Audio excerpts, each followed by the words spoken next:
fin de la ortodoxia judeo-ebionita. ¿Cómo suena ese tema? ¿Interesante, normal o algo fuera de lo común? ¿Cómo suena? Interesante, además de que esa imagen que usted envió ahí, que dice que un papa fue que dijo eso, yo. Bueno. Bueno, después del decenio del año 80 al 90, asume el mando de la comunidad San Ignacio de Antioquía. En Antioquía, San Ignacio de Antioquía, antes de morir en el martirio del año 107. A Ignacio de Antioquía es un noeida nazareno, pero, o sea, es un noeida nazareno, pero ya está en contra del judaísmo. Señores, pongan cámara para yo ver con quién estoy hablando. Pero ven acá, ¿y qué es lo que pasa? Entonces, bienvenido, Pastor Apolinar. ¿Cómo está? Bien. Entonces, San Ignacio de Antioquía, que es donde se hizo el experimento de los gentiles, o sea, matrimonios paganos judíos. O sea, ahí fue que empezó el experimento, básicamente, porque ya era una comunidad que estaba muy helenizada, muy asimilada a la cultura griega.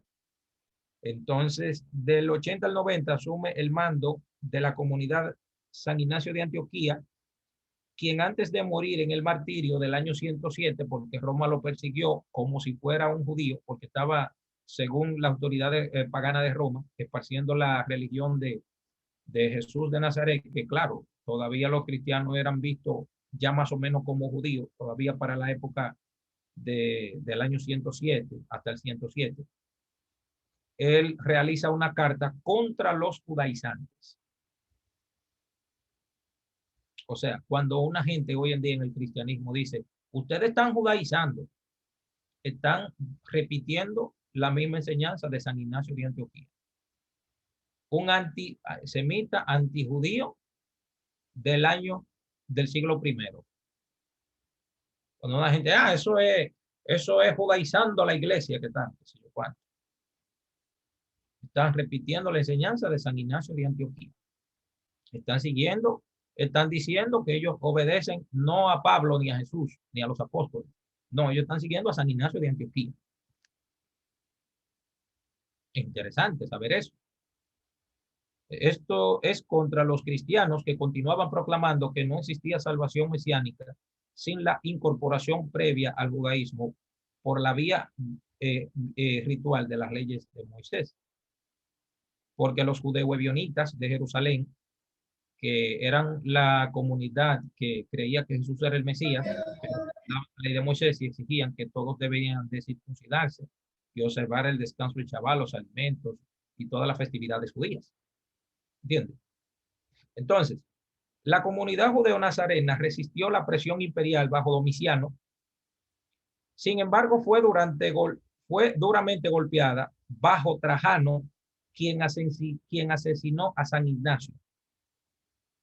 Bien, entonces, ¿qué sucede? La importancia de la comunidad judeo-nazarena del siglo I en Antioquía, dice aquí, y su evolución nos sirven para vislumbrar cómo se originaron, en cierto modo, todas las comunidades cristianas primitivas. En una primera etapa totalmente judías, en su mayoría con una gran cantidad de paganos convertidos en vía de la conversión al judaísmo. En una segunda etapa, un ingreso de conversos en masa por vía de la aplicación de las leyes noágidas. Entonces, ¿qué quiere decir esto? Óyeme bien, las leyes noágidas. Esta es una forma antigua de cómo llamar a los cristianos del siglo I. O sea, ¿cuáles nombres son? Finalmente, una tercera etapa donde la mayoría noeida nazarena, escuchen bien esto, noeida nazarena, luego semi-noeida nazarena. En la historia de la iglesia cristiana ustedes no van a escuchar esos términos. ¿Por qué no van a escuchar esos términos? Porque esos son términos que pertenecen a una cita del Talmud que se encuentra en Sanedrín. Entonces, esa información en la historia de la iglesia, en la historia de la iglesia cristiana o del cristianismo primitivo, desde las lentes de la teología, no lo van a encontrar. Eso lo podemos encontrar en los escritos judíos. ¿Entiendes? Porque el cristianismo sufrió una evolución. Señores, estoy contento porque mi amiga, amiga no, mi hermana María Batista está con nosotros. Eso es como si fuera una hermana mía, no, más que hermana. Yajaira, bienvenida. ¿Puedes escuchar? Hello, ¿se oye?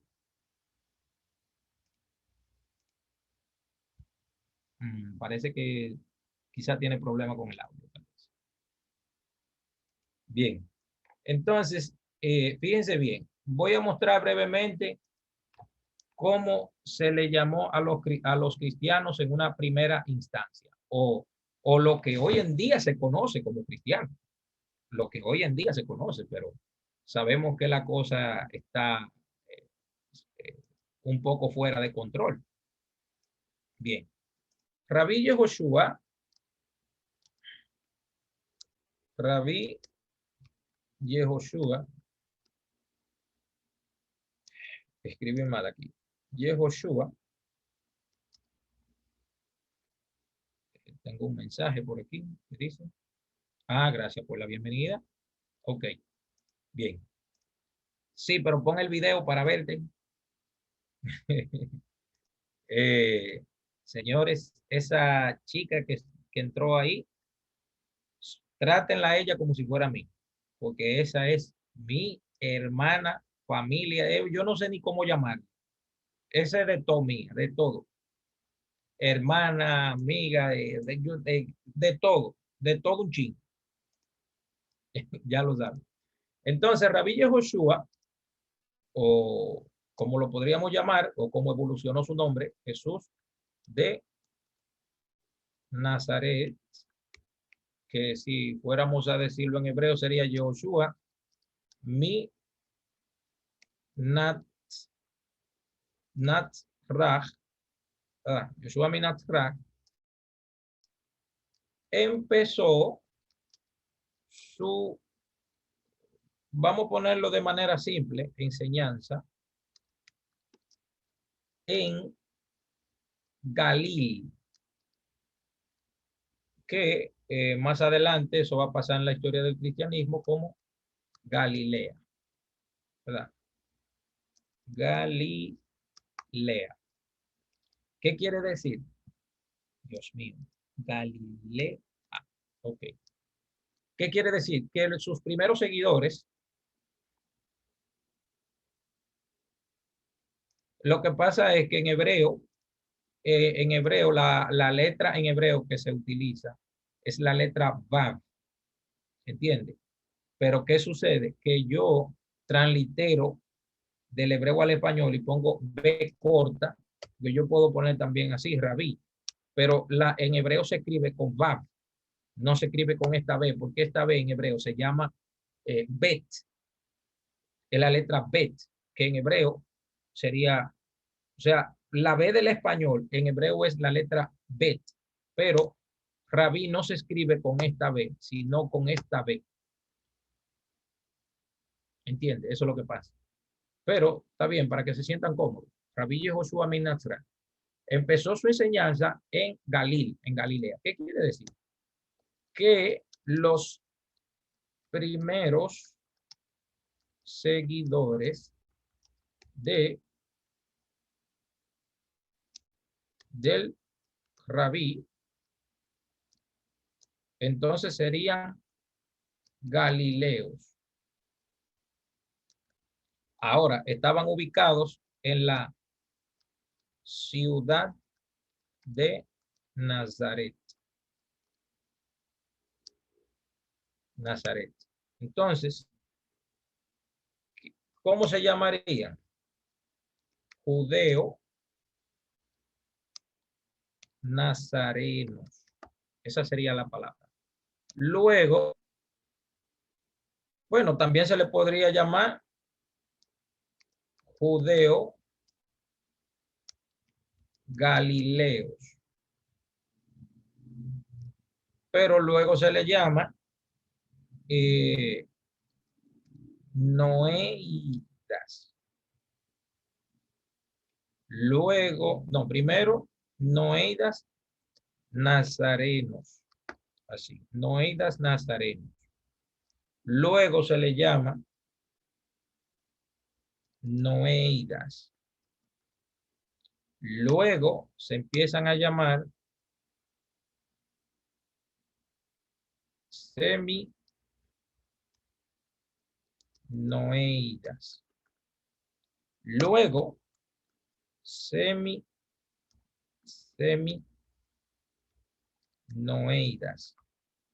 Luego, déjame ver. Luego de seminoeidas, seminoeidas, se le va a llamar entonces cristianos. Fíjense la transformación que tenemos aquí.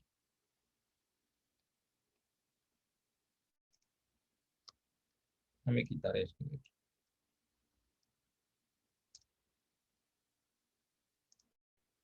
Fíjense bien, es una transformación que tenemos.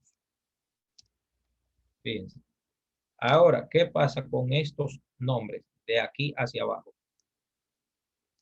Que a medida que pasó el tiempo, los gentiles que estaban en la comunidad judía, empezaron a declinar en el sentido de la observancia de los mandamientos, porque en Hechos 15 tenemos que se le aplican 4 mandamientos. Bien, se le aplican 4. Pero ¿qué pasa? Que luego esos mandamientos que le dieron entrada a esos gentiles, a las comunidades judías que creían que Jesús era el Mesías, a las comunidades judías. Luego, vamos a decir, ese resumen que se le hizo a la Torá para darle entrada a los gentiles. Luego, cuando mueren todos los líderes judíos de todas estas comunidades, entonces ellos destruyen el único camino que les dio entrada al mundo judío, y no solo lo destruyen, sino que utilizan esos argumentos para entonces atacar al judaísmo, a la matriz de donde ya salieron. Bien, eso es parte de lo que está pasando. Entonces, ¿qué pasa? La importancia de la comunidad, perdón, las leyes noágidas y finalmente una tercera etapa donde la mayoría de noeida nazarena o seminoeida nazarena toma el poder y dirige los destinos de las comunidades, quedando los grupos judíos o judaizantes en minoría y desplazados. Entonces, ya como los líderes judíos están siendo perseguidos por el Imperio Romano y solamente quedan los noeida nazarenos, seminoeida nazarenos, entonces ocurre una evolución al cristianismo por medio de la interpretación de San Aniceto y San Ignacio de Antioquía. Que San Ignacio de Antioquía, si ustedes no lo sabían, lo van a saber ahora. La primera persona en llamarse cristiano a sí mismo, separado del pueblo judío, es, anótenlo bien, escríbanlo. La primera persona en llamarse cristiano es Justino Mártir. Justino y San Aniceto. Luego llega otro teólogo que se llama, teólogo griego, claro, con influencia de la mitología griega, llamado Marción de Sinope. Y él creó la palabra Nuevo Testamento y la palabra Antiguo Testamento. Y él fue el que dijo que el Dios del Antiguo Testamento era malo y que ahora tenemos un nuevo Dios, el del Nuevo Testamento, Jesús de Nazaret. Yo quiero que ustedes abran los micrófonos ahora y me den una opinión de lo que dijo Marción del Ponto. Óigame bien, lo voy a repetir de nuevo y quiero que cada uno de ustedes dé una opinión. Marción de Sinope, que era el obispo de las Galias, dijo que el Dios del Nuevo Testamento era el bueno, o sea, Jesús, como ya le llamaban, no Rabí Yehoshua, no, nunca Rabí Yehoshua, que era el Dios bueno y el Dios del Antiguo Testamento era malo. Entonces los marcionitas, o sea, los seguidores, porque él fundó muchas comunidades cristianas, decían que no había que seguir a los judíos ni al Dios del Antiguo Testamento porque era malo. Que el nuevo Dios bueno era el Dios del Nuevo Testamento. Y tengo que decirle que del Nuevo Testamento él no eligió todos los libros tampoco. No, él eligió a Lucas porque era griego y algunas cartas de Pablo. O sea, que Marción de Sinope, según Marción de Sinope, el Nuevo Testamento era algunas cartas de Pablo, o sea, 7 cartas de Pablo, y de los evangelios solamente eligió a Lucas porque era griego. Ahora, sobre la declaración que hicieron Marción del Ponto y los marcionistas, yo quiero que ustedes me den una opinión que ustedes dicen de eso. ¿Quién empieza? Voy a beber un poco de agua. ¿Quién empieza con la primera opinión? Los sabios hablen.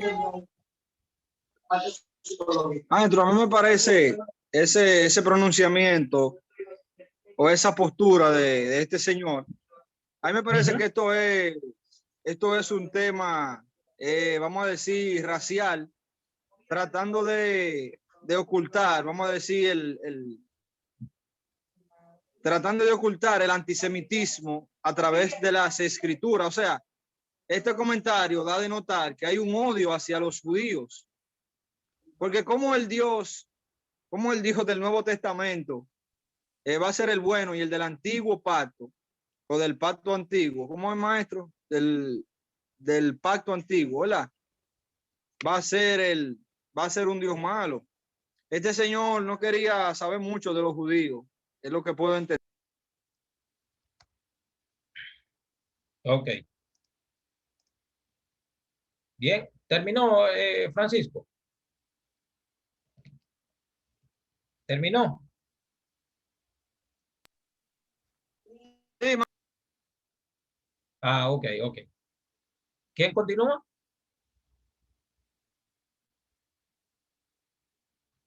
Hello. ¿Quién continúa? La siguiente opinión. ¿Quién quiere iniciar? Yo quiero preguntar algo. Si habían tantos sabios, tantos maestros, si él utilizó la palabra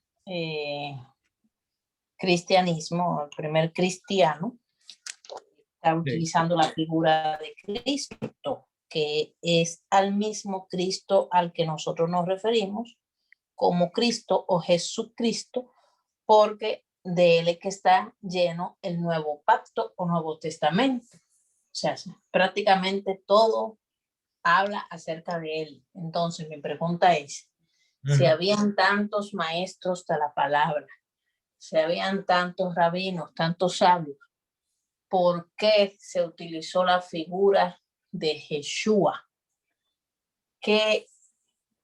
O sea, mi pregunta es, ¿por qué tenía que ser esa persona? ¿Qué hubo en esa persona que no hubo en los otros?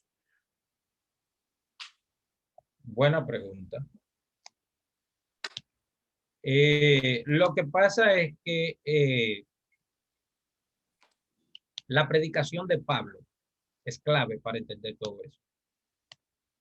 Porque Pablo crea unas enseñanzas que no son necesariamente las enseñanzas de Jesús.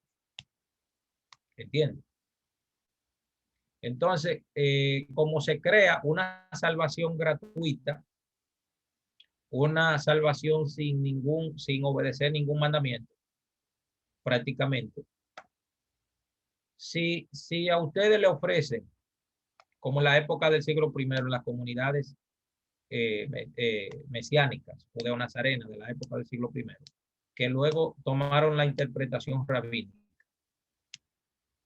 y le dicen, ¿qué tú prefieres? ¿Guardar 613 mandamientos, 7 mandamientos o solamente la fe en Jesús? Cuando la mayoría del 99.99% de los gentiles de aquella época no sabían ni leer ni escribir. Había que crear una salvación que fuera automática, sin esforzarse mucho. ¿Entiendes? Ese sería el problema.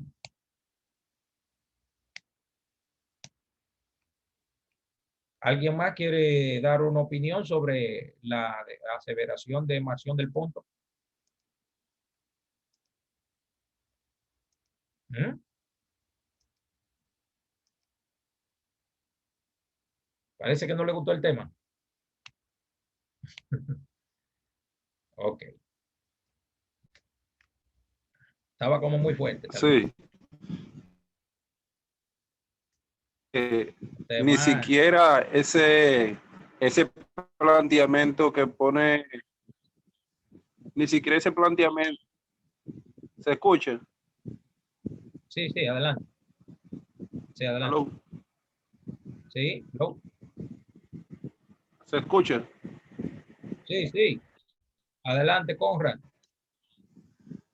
Ni siquiera ese planteamiento ni siquiera ese planteamiento que se pone ahí de que, de que si, ni siquiera ese planteamiento que pone Pablo era tan sencillo, por decirlo así, porque a lo que se entiende por gracia o gratuito, lo gratis es gratis. Y si es gratis, yo no tengo que hacer nada. Si yo tengo que aceptar un individuo o la condición de ese individuo, entonces no es gratis. O sea, yo estoy haciendo algo como quiera que sea. Entonces, no le encuentro mucho sentido a eso, ese planteamiento que se quiso poner ahí. Pero claro, se entiende de que era para, de una manera u otra, la gente se olvidaran del pacto de la Torá y todo lo relacionado con el camino de la Emet y siguieran por el carril que Roma ya le estaba abriendo paso con fines de lucro que solo ellos saben y lo que ya venimos conociendo hasta ahora. Baruch. Interesante. ¿Alguien más?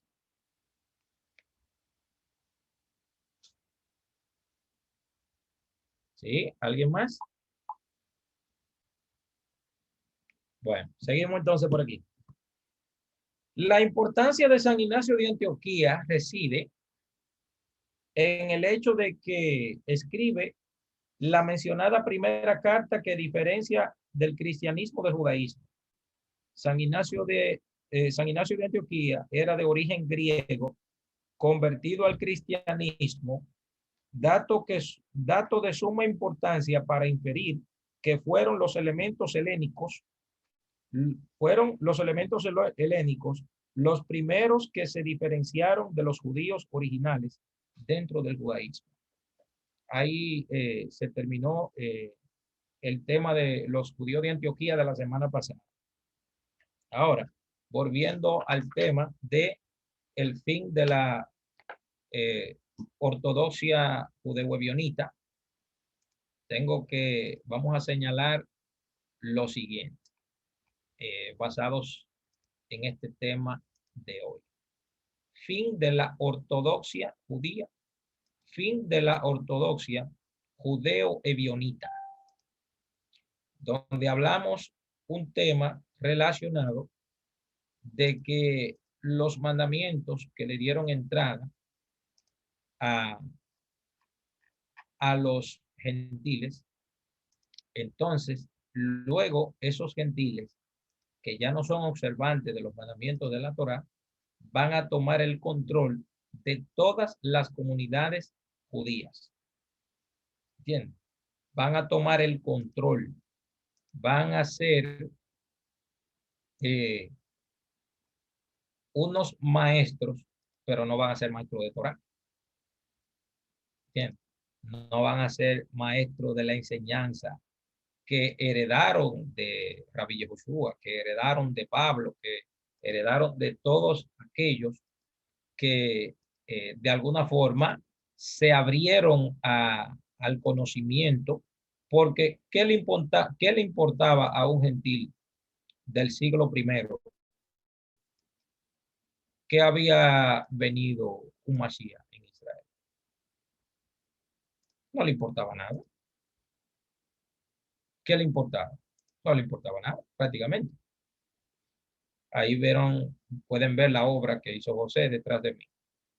Bien, no hay duda, y eso se verifica muy bien en el Concilio de Jerusalén del año 50, según Hechos capítulo 15, que los hombres del grupo judeo-nazareno, o cristiano, entre comillas, que representaban a la ortodoxia judía, eran, primero, Santiago el Mayor. Ustedes lo conocen como Santiago el Mayor, pero su nombre hebreo era Jacobo ben Zebedeo, o Jacob ben Zebedeo, que murió en el 42, y su sucesor, Jacobo ben Alfeo o Jacobo ben Alfai, Santiago el Menor, ambos hermanos y primo de Jesús, muerto en el 62. Ambos Santiagos o Jacob, como era su nombre original, fueron jefes de la comunidad judeo-cristiana o judeo-nazarena de la ciudad de Jerusalén. Ambos Santiagos. Sus muertes deben ser estudiadas no como una persecución del poder judío a los primeros cristianos. No puede ser estudiado así. Eso debe de ser estudiado como un problema interno dentro del judaísmo. ¿Por qué tengo que llamarlo así? Porque cuando yo le hago la pregunta a una gente cristiana, le digo, ven acá, ¿a quién perseguía Pablo? Y de una vez dicen, a los cristianos. Pero ¿cuál cristiano si ellos no habían cristianos? Y yo le digo, yo los felicito que ustedes me dicen que hay cristianos en esa época, porque los cristianos aparecieron con San Ignacio de Antioquía, con San Aniceto y con San Justino Martín. 100 años después de Jesús. Entonces los seguidores de Jesús no se llamaban cristianos. Los seguidores de Jesús se llamaban judeo-nazarenos. Entonces cuando dicen, que Pablo estaba persiguiendo a los cristianos. Pablo no estaba persiguiendo a los cristianos. Pablo perseguía a judíos que creían que Jesús era el Mesías. ¿Cómo suena eso ahora? ¿Cómo sería más lógico decir? ¿Que perseguía a cristianos o que perseguía a judíos que creían que Jesús era el Mesías? ¿Cómo sería más lógico decir? Tenemos que poner las cosas sobre la mesa, arreglarla bien, ¿cómo va? Entonces, la muerte de estos Santiagos no pueden ser estudiadas como una persecución del poder judío a los primeros cristianos, como el antisemitismo medieval ha postulado, porque los teólogos medievales interpretaron en el origen de la historia de la iglesia cristiana que los primeros judíos que siguieron a Jesús como el Mesías eran cristianos, y eso no puede ser posible, porque según Hechos 16, usted se lee Hechos 16 al 28, y usted va a ver a Pablo visitando sinagoga por sinagoga. Sinagoga por sinagoga. Entonces, ¿cómo Pablo va? ¿Ustedes creen que los rabinos de la sinagoga del siglo I iban a aceptar a Pablo llevando una nueva religión? ¿Cómo se entiende eso? ¿Creen ustedes que los rabinos del siglo I dejaban entrar a Pablo a las comunidades judías en Shabbat, entendiendo los rabinos que Pablo iba a llevar una nueva religión? Y el tema, y todavía el tema más importante, ¿Creen ustedes que los rabinos, aparte de que Pablo va a llevar una nueva religión, que Pablo estuviera idolatrando la figura de Jesús de Nazaret? ¿Creen ustedes que los rabinos lo dejarían entrar? ¿Mm? ¿Cómo se oye eso? ¿Creen ustedes que los rabinos iban a dejar a Pablo entrar a la sinagoga? Llevar una nueva religión y sobre todo que estuviera idolatrando la figura de Jesús de Nazaret. De ninguna manera. Y más que en ese tiempo eran radicales. Señores, pero óigame, vamos a pensar. Bueno, vamos a ponerlo simple. Hay una iglesia cristiana. Testigo de Jehová. Iba pasando un adventista por el frente. Ellos lo van a invitar a predicar al adventista, a la iglesia de los testigos de Jehová. Lo van a invitar. Venga, venga, hermano, a enseñar aquí. ¿Cree usted eso? Que el testigo de Jehová va a invitar un adventista a que le predique, a que le enseñe. O viceversa. ¿Eh? Si los rabinos dejaban entrar a Pablo a las sinagogas, quiere decir que los rabinos entendían que Pablo no estaba llevando una nueva religión, ¿o me equivoco? Porque si vamos a separar a los discípulos de Jesús del judaísmo, entonces eso tendría sentido. Y no solo eso, que idolatraran la figura de Jesús de Nazaret. ¿Creen ustedes que los rabinos lo iban a dejar entrar a una sinagoga donde se dice Shema Israel, Adonai Eloheinu, Adonai Echad, según Marcos capítulo 12, versículos 28 y 29, que repitió Jesús cuando le preguntaron, maestro, ¿cuál es el principal mandamiento? Y él dijo, oye Israel, el Señor nuestro Dios, el Señor uno es. ¿Y cómo va a aparecer Jesús luego después en Mateo 28 diciendo en el nombre del Padre, del Hijo y del Espíritu Santo? Si Jesús dijo el Shema, que Dios es uno. Eso no tiene el menor sentido histórico.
bricha. Pedro siempre andaba con su bricha y Sí, él tenía su brilla. Exactamente. Exactamente. Pedro era uno de ellos también, un ultranacionalista judío. Exactamente. Estamos entendiendo. Entonces, ¿qué sucede? Como reiteradas veces vimos, los judíos saduceos perseguían a todo el conjunto del fariseísmo opositor, entre los que se encontraban los judíos nazarenos. O sea, ¿qué quiere decir esto?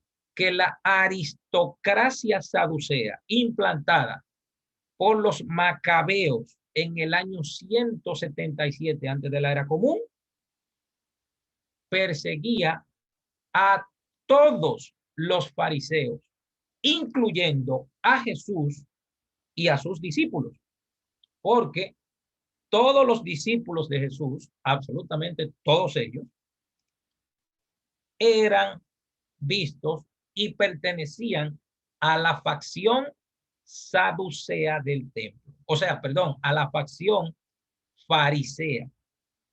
Señores, y tenemos, ¿cómo se dice? Tenemos pruebas de sobra para decir que tanto Jesús como sus discípulos eran fariseos. Pruebas de sobra tenemos. Señores, hay personas nuevas aquí que han entrado. Yo quiero darle la bienvenida a esta clase. Tengo aquí una pareja, Albi la Sala de Félix. No sabemos quién lo invitó, si puede identificarse. Le damos la bienvenida a esta clase. También tenemos Rincón, República Dominicana, Carolina. No sabemos también de qué parte entró a participar con nosotros aquí. Queremos darle la bienvenida también. No sé si pueden abrir sus micrófonos y decir si tienen otro nombre, de dónde se conectan con nosotros y si alguien los invitó, etcétera. Buenas noches. También Ah, me invitó Aida Sedano. qué bien. Bienvenida, bienvenida. No sabemos si Carolina también puede abrir el micrófono y saludar.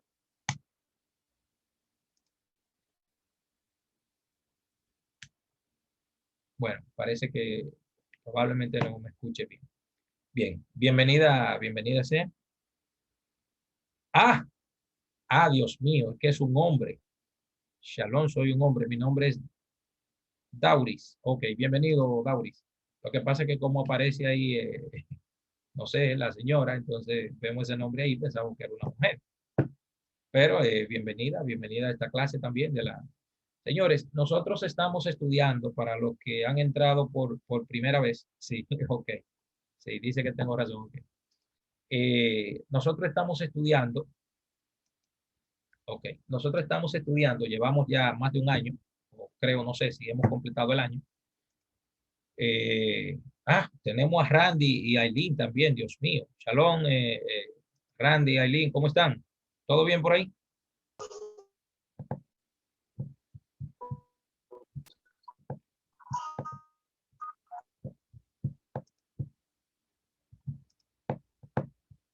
Bueno, parece que también hay problema con el audio. Okay.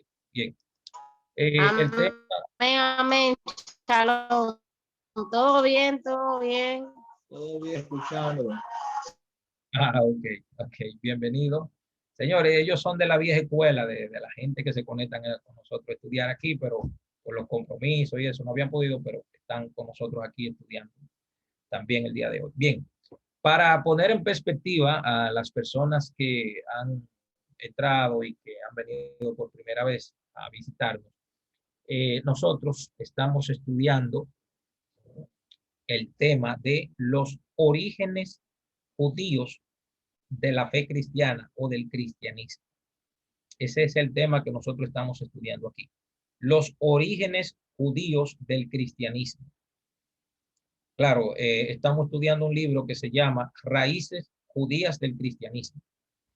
Entonces, nosotros lo que estamos haciendo es explicando el proceso desde la formación del cristianismo, desde el judaísmo, que sería la matriz intelectual, ética y moral de lo que hoy nosotros conocemos como el cristianismo. Porque no se puede ignorar el hecho de que Jesús, ustedes lo conocen como Jesús, pero su nombre hebreo original es Yehoshua, Rabí Yehoshua, era un judío del siglo I. Entonces, nosotros estamos explicando el proceso de cómo después de la salida de escena de Jesús de Nazaret, sus discípulos empezaron a enseñar la fe judía que aprendieron de su maestro y que luego, históricamente hablando, se formó una denominación separada de la matriz intelectual judía, lejos de las fronteras teológicas y geográficas del judaísmo del siglo I. ¿Entiende? Ese es el tema que nosotros estamos estudiando aquí, el proceso histórico de separación de cómo de formar una comunidad judía en el siglo I durante los primeros 80 años del siglo I. Luego eso desembocó en una denominación distinta a lo que hoy conocemos como el judaísmo. Bien, porque yo preguntaría cuál es la fe de Jesús y la gente me diría que me diría algo diferente, pero la fe de Jesús es el judaísmo, el Dios de Israel, la Torá de Moisés. Eso era lo que él enseñaba, lo que él predicaba, lo que él hablaba. Que le decían, Señor, ¿qué haré para heredar la vida eterna? Dijo, guarda los mandamientos. Y luego dijo, no todo el que me diga Señor, Señor entrará. No todo el que me diga Señor, Señor entrará al reino de los cielos, sino el que haga la voluntad de mi Padre que está en los cielos. Pero eso no es tan simple de explicar como yo lo estoy diciendo ahora. ¿Entiendes? Entonces, como reiteradas veces vimos, los judíos saduceos perseguían a todo el conjunto del fariseísmo, incluyendo a los discípulos de Jesús y al mismo Jesús, que eran vistos como fariseos. Si no me creen, vayan al libro de los Hechos, capítulo 15, verso 35 en adelante, para que ustedes vean cómo los judíos fariseos sacaron a Juan y a Pedro de la cárcel. Rabí Gamaliel. Sí, vayan allá. Entonces, los judíos saduceos perseguían a todo el conjunto del fariseísmo opositor, entre los que se encontraban los judíos nazarenos, o sea, los judíos que seguían a Jesús como el Mesías. Es por ello que la persecución antijudía nazarena de los saduceos en los evangelios, la gente que persigue a Jesús no son los fariseos, son los saduceos del templo. Jesús tiene discursos teológicos, por así decirlo, para que se entienda, con los otros rabinos que no eran los saduceos. Entonces, era una represión general contra toda la masa del pueblo judío. De hecho, los saduceos no solo perseguían a los fariseos, ellos tenían bajo presión a todo el conglomerado del pueblo judío, porque ellos eran sacerdotes corruptos del templo de Jerusalén que estaban aliados a Roma. Entonces, en la dispersión, los judíos helenistas eran visitados por el judío de Tarso, que ustedes lo conocen como San Pablo, y esto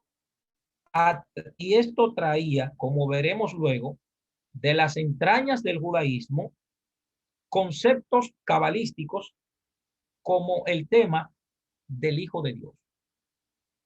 Conceptos cabalísticos como el tema el Hijo de Dios. En la dispersión se discutían temas sobre la fe judía y no sobre el futuro político de Judea, porque esta sección helenística de los judíos nazarenos que estaban en la dispersión, que no los podemos llamar cristianos porque no habían, en el siglo I no habían cristianos. No habían cristianos. Eran judíos y gentiles que creían en Jesús como el Mesías. Los judíos nazarenos y los gentiles noeidas, seminoeidas, que creían en el monoteísmo, o sea, en el Dios de Israel y en el Mesías, Jesús, que era lo que enseñaba Pablo y lo que enseñaban todos los discípulos de Jesús. Claro, con algunos conceptos que luego los gentiles los malinterpretaron. Entonces, ¿qué sucede? Mientras que los judíos nazarenos de Judea debían, de hecho, luchar contra el poder político saduceo aliado a Roma, los judeos nazarenos, como todo el resto de los fariseos, los que creían en Jesús como el Mesías y los que no creían en Jesús como el Mesías, pero todos eran fariseos, todos ellos. ¿Entiendes? Todos son fariseos. Así que en la primitiva historia de la iglesia debemos realizar un mejor análisis, no una división. Que eso es lo que estamos haciendo aquí. Estamos haciendo un análisis dentro de la comunidad judía. No estamos haciendo un análisis de una división de una iglesia cristiana formada por Jesús y el otro lado del pueblo judío. Aunque el libro de Juan diga que cuando Jesús resucitó a Lázaro, dice, y algunos se apartaban de los judíos y creían en Jesús. El evangelio de Juan no puede decir eso, porque tanto Jesús como sus discípulos son todos judíos. Todos son judíos. Ahí no hay nadie que no sea judío, ahí no hay cristianos. A los seguidores de Jesús no los podemos llamar cristianos porque no eran cristianos, eran judíos. La palabra cristiano evolucionó mucho después. Eso vino mucho después, en el proceso histórico de la cristología, de la interpretación de Pablo sobre el tema del Hijo de Dios. Eso vino después. Y tenemos que ser históricamente justos. No podemos aplicar la cristología del siglo IV, del Concilio de Nicea del 325, no podemos atraerlo a los primeros 100 años del desarrollo de la primera comunidad judía que creyó en Jesús como el Mesías. No, esos conceptos que estaban en Roma, en las playas de Nicea, no podemos traerlo para atrás, porque eso es históricamente incorrecto, totalmente. ¿Y a quienes de los de Antioquía le llamaba cristianos? Lo que pasa es, Dauri, que usted está leyendo una versión de la Biblia en español. ¿Entiende? Usted está leyendo una versión de la Biblia en español. Y el análisis que nosotros estamos haciendo aquí es del hebreo y del griego. Porque la palabra que nosotros encontramos como cristianos es cristiano, que quiere decir buenas personas o los del camino. Y si hacemos una traducción basada en el texto hebreo, que es donde viene la palabra Mashiach, quiere decir mesiánicos, no cristianos. El cristianismo aparece en Roma, en el 325, después que los padres de la iglesia reinterpretaron las cartas de Pablo.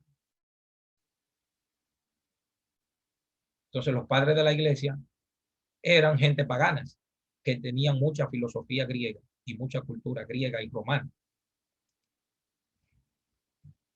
Entonces, ¿qué encontramos aquí? En primer lugar, los judíos nazarenos de Jerusalén, Samaria, Galilea y las regiones circundantes tenían un mayor interés en la política judía interna de Judea que en cuestiones de fe.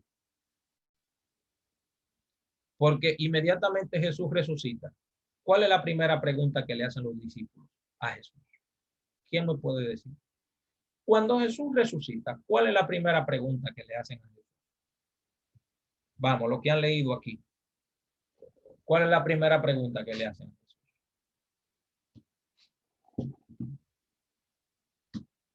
Estoy esperando respuesta.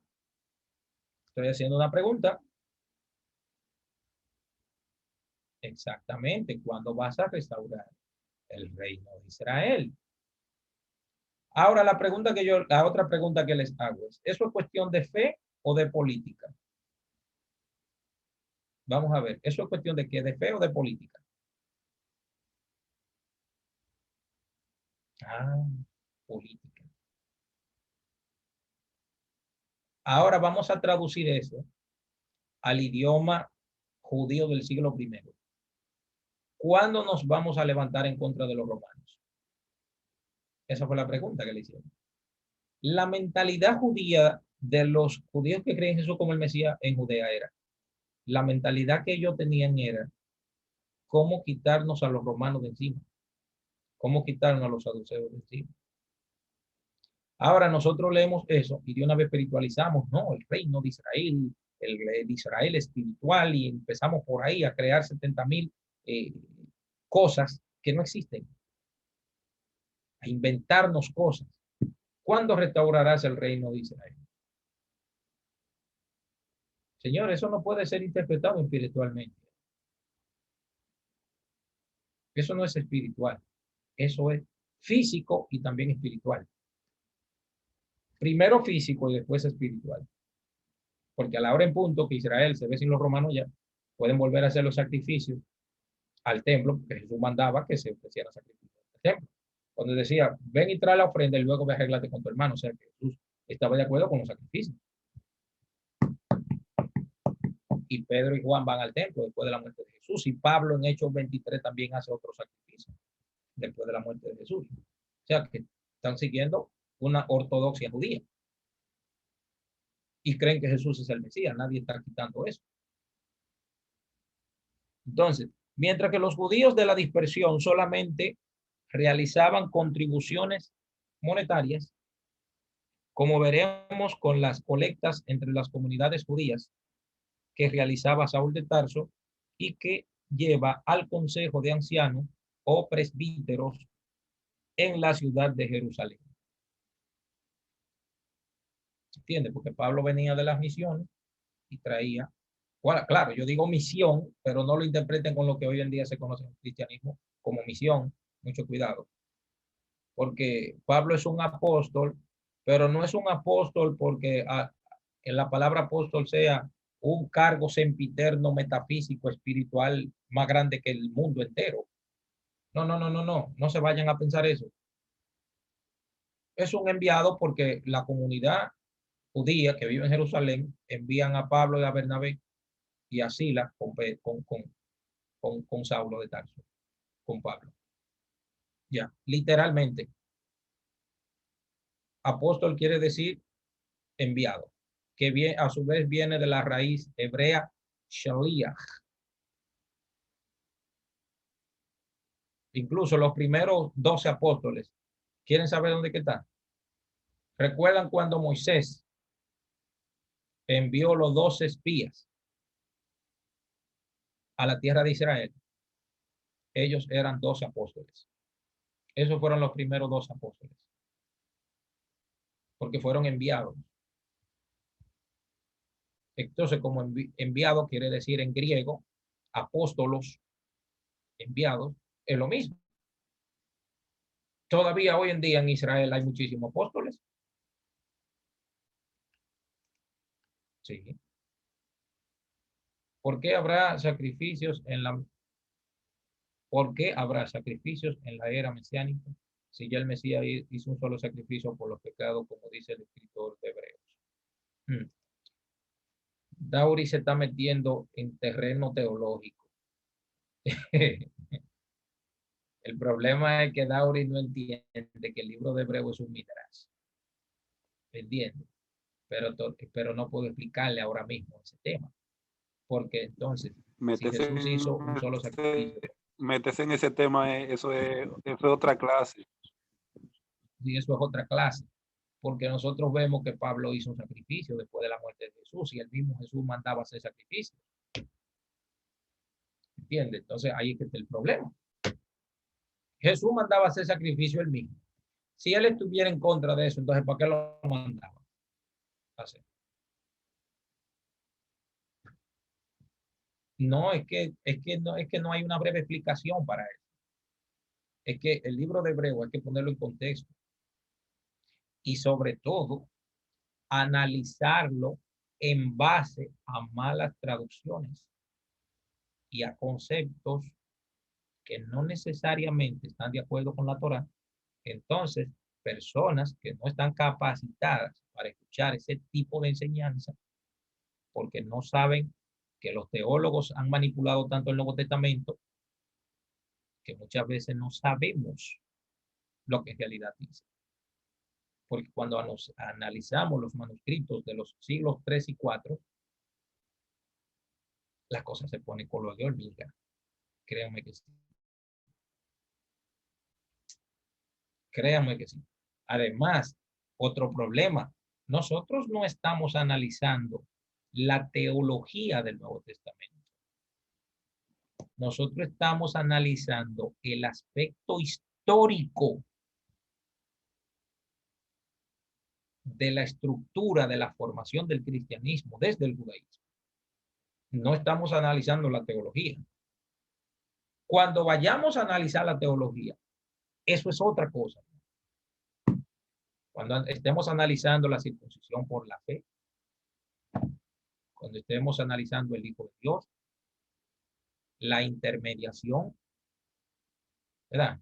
Cuando estemos analizando todo eso, que son conceptos que fueron enseñanza de Pablo, que ni siquiera Jesús la repitió, pero no nos metamos para allá ahora, porque eso es otra cosa. Entonces, las causas por las cuales los judíos de la dispersión tenían mayor interés en las cuestiones de la fe judía son principalmente 4. Y voy a leer esas 4 causas para terminar la clase, porque ya avance las 11 de la noche. En primer lugar, los judíos del Imperio Romano se querían desligar de la situación judía de Judea, en Judea, ya que esto configuraba una especie de traición nacional al imperio. ¿Entienden? Muchos romanos que querían convertirse a esta nueva creencia no podían pertenecer a una comunidad que siguiera una enseñanza judía, a un Dios judío, a un Mesías judío.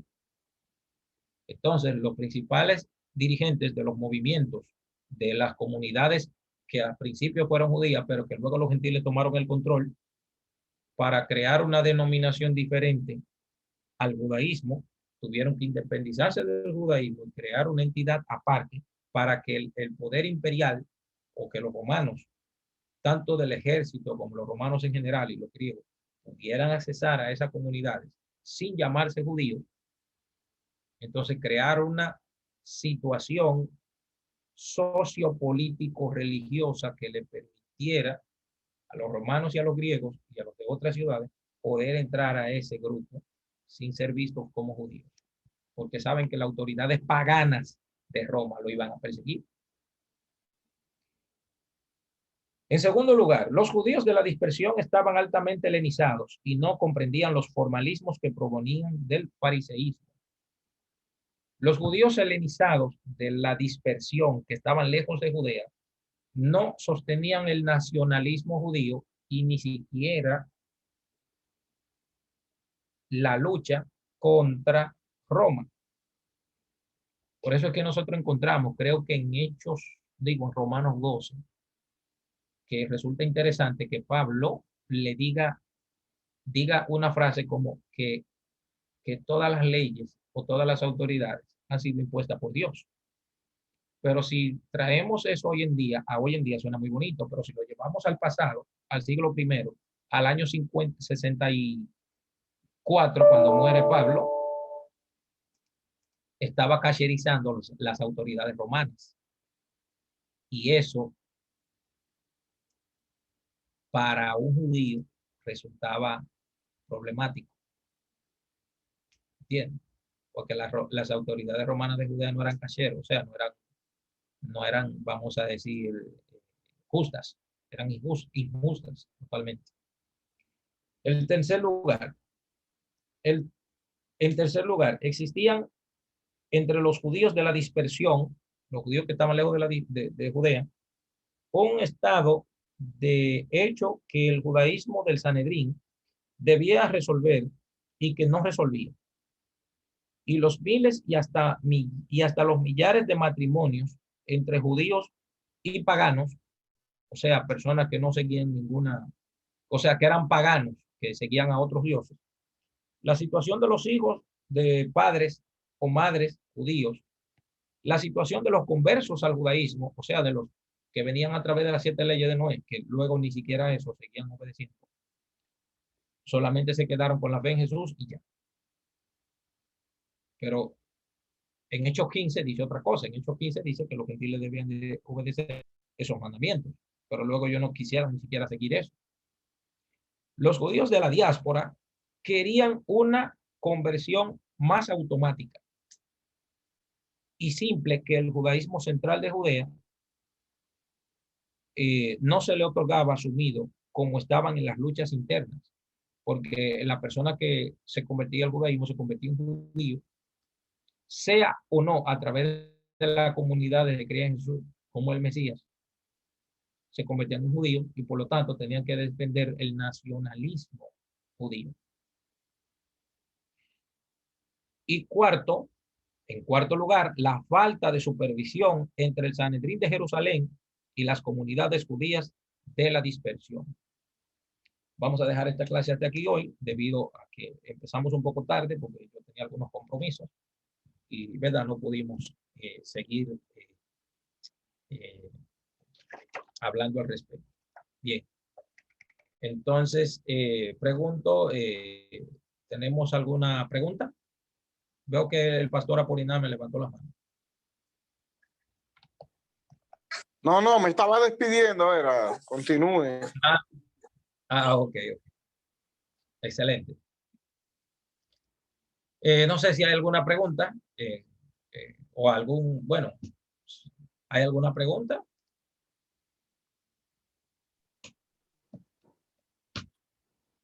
Bueno, si no hay preguntas, entonces vamos a iniciar con las opiniones.